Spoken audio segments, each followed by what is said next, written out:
Muito bem-vindos ao programa Caminhos Antirracistas do canal Conagira.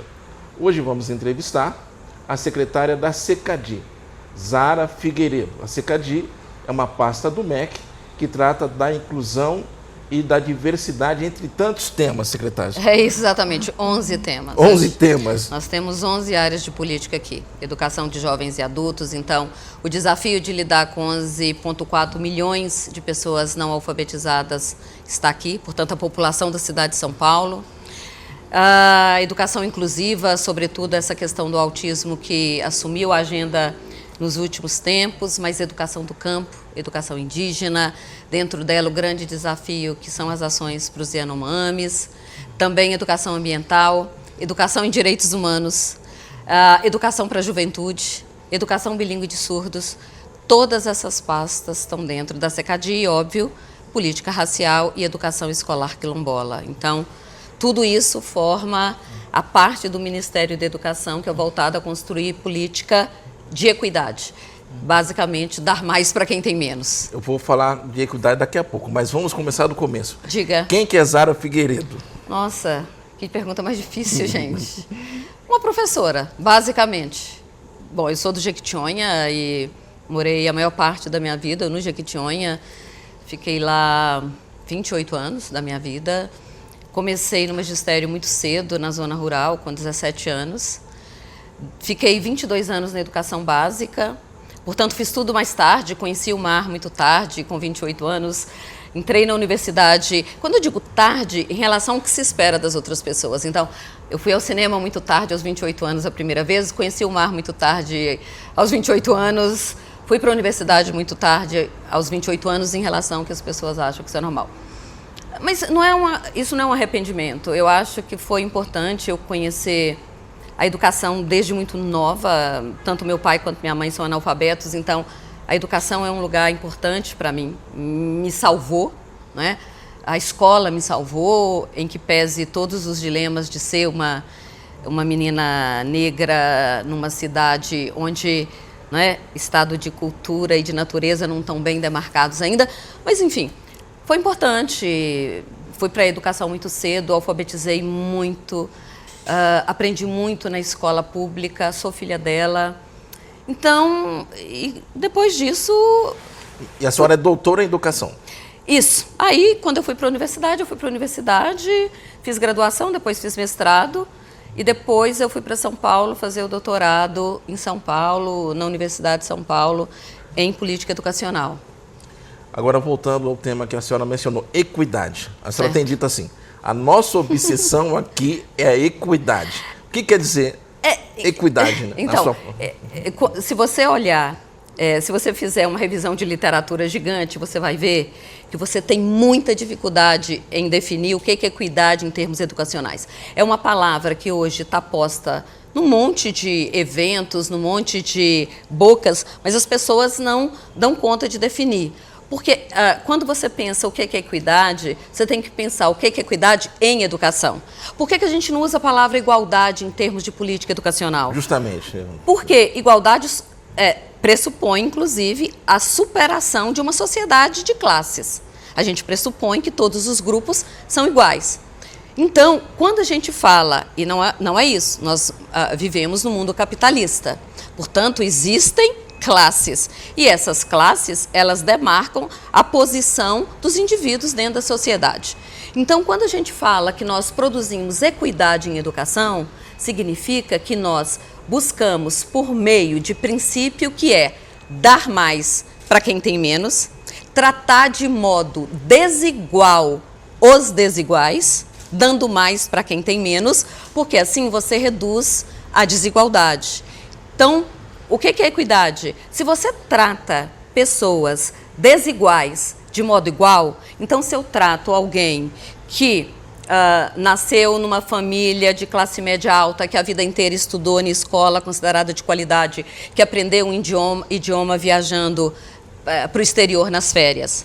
Se eu trato esse estudante, e aí eu tenho outro colega dele, um estudante negro, que veio de uma mãe analfabeta, que teve pouquíssimas chances e de experiências culturais significativas na infância. Se eu trato essas pessoas de modo igual e distribuo os bens educacionais de modo igual, eu só aumento a desigualdade, porque eu estou tratando de modo igual pessoas desiguais. Então, eu tenho que dar mais para quem está aqui para reduzir essa desigualdade. Essa é a concepção de equidade, é tratar desigualmente os desiguais, dando mais para quem tem menos, portanto, colocando dentro da política universalista princípios de justiça social. A senhora disse no início que o leque aqui é amplo, compreendemos. Agora, na questão da população negra, sim, o que a senhora tem feito? Então, todos nós sabemos que a 10.639, ela foi a primeira lei assinada pelo presidente Lula. 2003. 2003, exatamente. E ela é um marco numa educação antirracista e é um marco na educação para as relações étnico-raciais e educação escolar quilombola, né? E, portanto, de equidade racial. E muita coisa foi feita muitas coisas foram feitas nesses 22 anos de 10.639, né? A ministra Macaé foi secretária aqui na SECADI, me antecedeu. Ela produziu muito quando esteve aqui. Ministra Macaé, que agora é a ministra dos Direitos Humanos. Exatamente. Né? Mineira também. Mineira também. Professora também. Mas nós nunca tivemos a regulamentação no Ministério da Educação da 10.639. Então, foi a primeira vez. O ano passado, o ministro Camilo Santana, ministro da Educação, ele regulamentou a lei 10.639 por meio da portaria 470. E quando nós regulamentamos, esse é um investimento de 2 bilhões de reais. Então, historicamente, nunca houve no Brasil uma política para a educação básica, sobretudo, com um aporte de recurso de 2 bilhões de reais. Então, nós, por meio da Política Nacional de Equidade, Educação para as Relações Étnico-Raciais e Educação Escolar Quilombola, que se chama PNERC, nós, basicamente, regulamentamos a 10.639. Então, o que a gente tem feito? Nós temos um monte de desafios. Baixa formação de professores. Então, os professores não têm uma formação para equidade racial, para educação para as relações étnico-raciais. Então, eles não sabem, por exemplo, não foram formados para pensar o seguinte: como é que a gente organiza turmas dentro de uma escola? Como é que você compra material paradidático? Como é que você seleciona filmes? Como é que você seleciona brinquedos? Como é que você seleciona literatura que vai para a sala de aula? Como é que você organiza o recreio dos pequenininhos? Porque numa sociedade estruturada no racismo, você não pode esperar que naturalmente o recreio se torne um espaço racialmente democrático. Sim. Então você precisa saber como tomar decisão e que decisão você deve tomar desde a entrada na escola, passando por organização do recreio, como escolhe e debate os conteúdos de português, de matemática, como avalia os estudantes, porque veja, hoje nós temos, se você olhar aquilo que a gente tem, que é o SAEB, né? O Sistema de Avaliação da Educação Básica, certo. Quando eu olho a aprendizagem dos estudantes negros, sobretudo os pretos e os brancos, nós temos uma defasagem de uma década de aprendizagem. As competências e habilidades em leitura, 5º ano, que foram alcançadas por estudantes brancos em 2009, foram alcançadas por estudantes pretos em 2019. E isso não é um problema intelectual nosso, negro. Por que isso acontece? Porque os livros didáticos, eles precisam rever a história, porque não é que nós estamos preocupados com uma representatividade em si mesma. Porque você vê dentro das histórias dos heróis, dentro da contribuição, dentro dos livros, contribuições dos povos negros, isso melhora o nível de aprendizagem que incide sobre a autoestima. Então, toda a nossa geração viveu sem conhecer na literatura uma musa negra. Sim. Toda a nossa geração viveu sem conhecer numa literatura clássica um Ulisses negro ou uma Marília de Dirceu negra. As referências de sucesso, as referências de musas que estão postas nos livros e de heroínas e de heróis não são negros. Agora, secretária, esse dado que a senhora colocou é muito impactante. Gravíssimo. 10 anos de Uma diferença. década. Mas Uma isso, década. o que levou a essa década? Não é só uma questão simbólica. Não. Tem mais situações não é. aí. Você tem isso, problema da representatividade dos livros, isso é um ponto, e é importante. Que é o simbólico, digamos. É, o simbólico, mas não é só o simbólico, é colocar a história no devido lugar dela e mostrar a contribuição desses povos negros, dos povos afro-brasileiros, dos povos africanos, para a construção, inclusive, da economia brasileira. Então, isso é importante, porque isso diz respeito ao processo de aprendizagem, que diz respeito à autoestima. Não é? Se um estudante, toda a trajetória dele, ele não se vê e não vê figuras de sucesso em tudo aquilo que ele estuda, o nível de assertividade do estudante em sala de aula é muito baixo. Quando a professora está corrigindo uma determinada questão e pergunta assim, gente, e agora? O que o personagem X disse? Ou então, gente, o que representa essa repetição de termos aqui?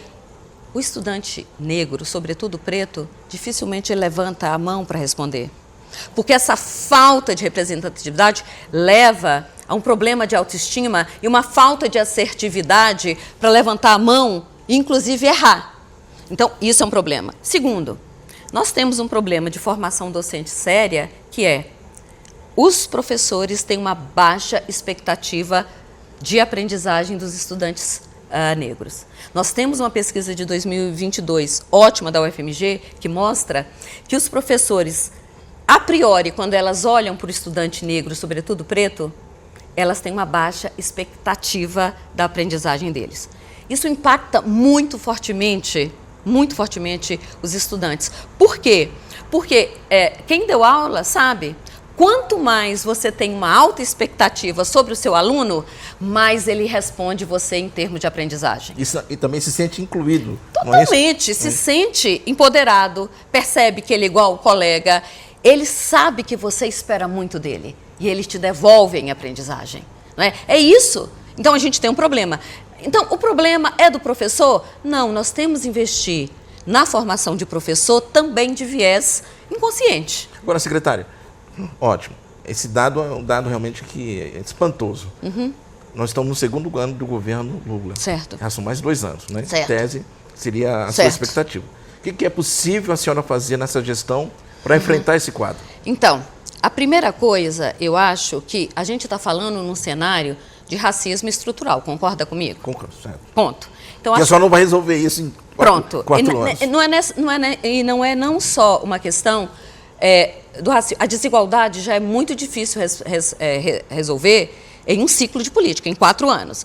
Mas, para além disso, a gente está falando de racismo. Então, a primeira coisa a exaustão, repito, não é trivial um ministro da Educação colocar 2 secretárias negras e 2 secretarias com orçamento e poder. Então, eu acho que esse é o primeiro ponto de contribuição para essa pauta. Veja, dizer, olha, você está no MEC, é um dos ministérios bastante importantes, enfim, né? Com orçamento grande. Um dos maiores da República. Sim, se o segundo ou terceiro, não sei bem. Bom, enfim, ele colocar 2 secretárias negras e 2 secretarias estratégicas. As 2 são a senhora e quem é a outra secretária? A secretária Kátia Schweikart está na educação básica, certo, onde está o pé de meia, inclusive. Certo. Então, assim, isso não é trivial e coloca 2 e dá para elas poder e orçamento. Poder de tomada de decisão e orçamento para executar. Esse é central. Porque não adianta recriar a SECADI e fazer dela um lugar simbólico. Uhum. Então, dá orçamento. Isso é um ponto. Segundo, o que nós estamos fazendo? Só esse ano, nós criamos 215 mil vagas de formação de professor para todas as redes que quiserem. Segundo ponto, nós criamos uma coisa que nunca existiu, nós criamos uma plataforma de monitoramento da implementação da PNERC. Nós chamamos aqui os jornalistas todos para conhecerem, fizemos uma coletiva. Então, esse é o primeiro. É muito interessante o painel. O painel está com todas as informações para dar transparência para a sociedade e ela poder acompanhar a implementação da política. Então, nós temos um monitoramento ostensivo. Segundo, formação, monitoramento, e nós criamos uma coisa que se chama, que é importante na política. Por quê? Que chama indução de comportamento institucional. A gente está em Brasília. Como é que a gente altera o comportamento institucional do gestor que está lá na minha cidade, no Jequitinhonha? Você precisa criar aquilo que a gente chama de incentivos positivos.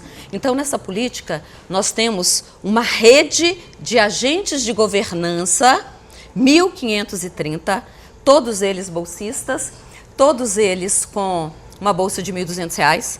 Eles, dentro dos territórios, eles vão para as escolas, eles conversam com os secretários, eles conversam com os formadores. Então, as formações que tem aqui, eles levam para as redes, para que as redes se inscrevam para fazer a formação.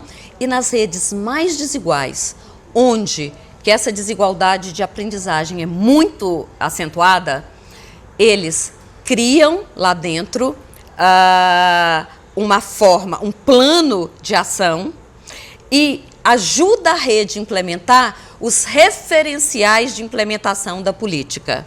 E outra coisa que nós lançamos semana passada, me parece, semana passada ou atrasada, que é o selo Petronilha Beatriz. Certo. Nós lançamos o selo Petronilha, então, todas as redes de ensino, né, para não virar um debate meritocrático, todas as redes de ensino que atenderem um conjunto de critérios que o MEC compreende que são estruturantes de uma política antirracista, as redes que atenderem, elas vão receber o selo Petronilha Beatriz. Receber o selo, elas vão para a segunda etapa. Elas podem inscrever projetos que elas tenham implementado de educação antirracista e as 20 melhores propostas recebem 200 mil cada uma delas para investir em mais ações ou consolidar ações pré-existentes. Os números do PNEC, a senhora está falando do PNEC, não é? Exato. Os números do que eu tive acesso são interessantes. Isso. Agora, uma pergunta. Eu acho que assim, o sucesso depende também da interlocução do MEC com os estados, não é isso? Absolutamente. Como é que a senhora faz isso? Isso é central. Por quê? O MEC, constitucionalmente, ele não oferta educação a não ser Instituto Federal.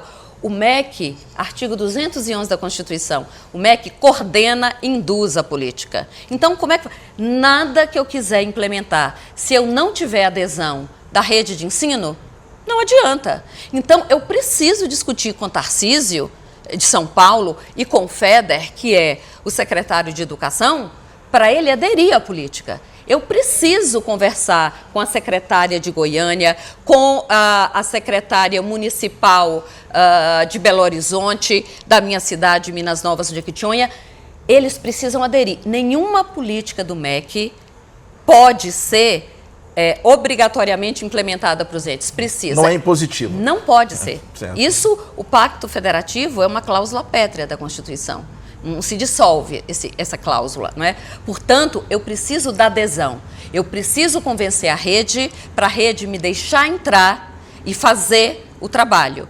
Então, isso nós fomos muito exitosos, porque nós tivemos a adesão de 27 redes estaduais, todas elas, e nós tivemos 88,9% de adesão das municipais. Então, dos 5.545 municípios, nós tivemos 4.800 e tantos municípios que aderiram. Isso em quanto tempo?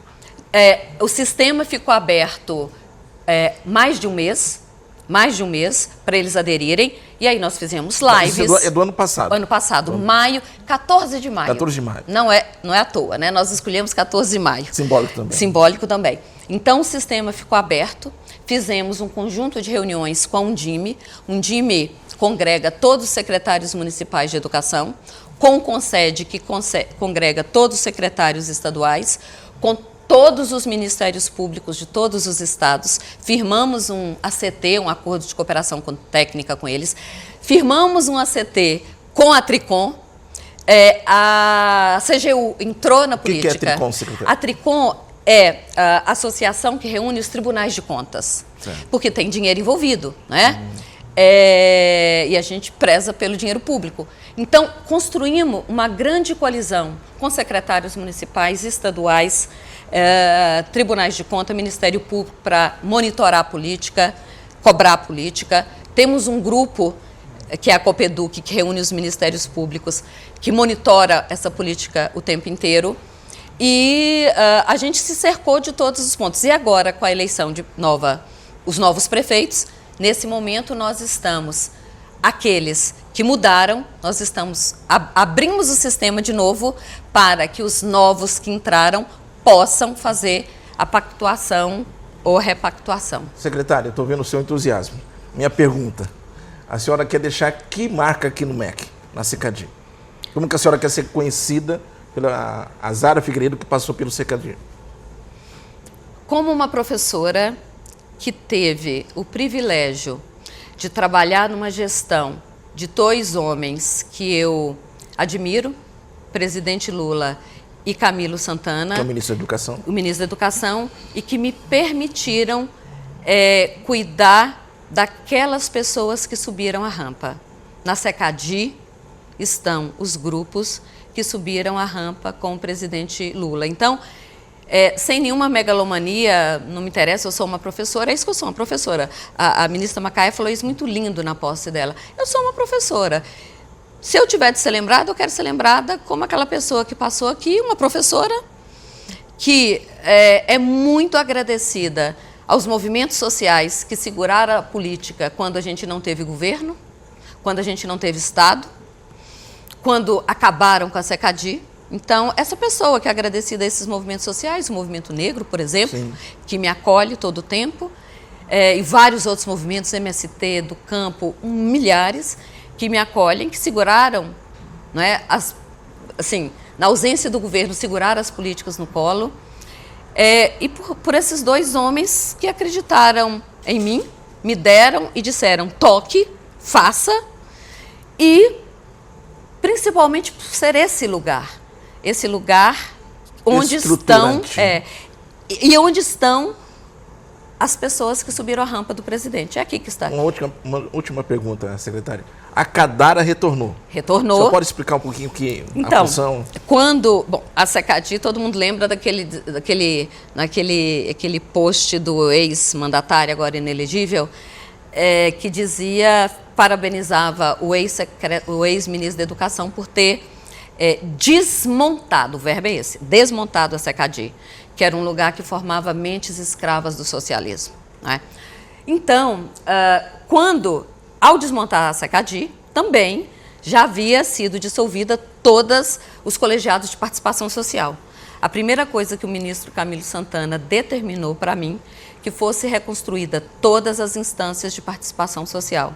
Então, aqui, todas as áreas têm uma comissão consultiva de todas as políticas. Então, a Cadara, que existiu no passado, foi reinstituída. Ela é comissão que tem os movimentos negros e que acompanham a política. Mas, além dos movimentos negros lá dentro, você tem representante da Undime, Concede, Fonsede, representante dos conselhos... Colegiados de gente da educação mesmo. Da educação. Né? E, por exemplo, nós não só reconstruímos as 4 que existiam e foram dissolvidas, mas construímos 5 novas. Por exemplo, a CONEEC, que é a Comissão Nacional de Educação Escolar Quilombola, nunca existiu. Nós criamos ela. Então, hoje a gente tem 9 comissões que abriga em torno de 230 entidades de movimentos sociais. Secretária, agradeço ter nos recebido. É um prazer. O canal Conagira, programa Caminhos Antirracistas, que reúne, a gente está aqui por ideal, aqui é trabalho voluntário, isso ainda existe. Que coisa boa! Que reúne jornalistas pela igualdade racial de vários estados. Olha, pois conte conosco, no monitoramento da PNER, que é muito importante a gente dar visibilidade, mas também ajudar no controle social da política. As portas estão abertas, contem conosco sempre que vocês precisarem de informação no evento da entrega do selo Petronilha, vocês já estão convidados, contem conosco. Gratidão, secretária. Obrigada. Gratidão.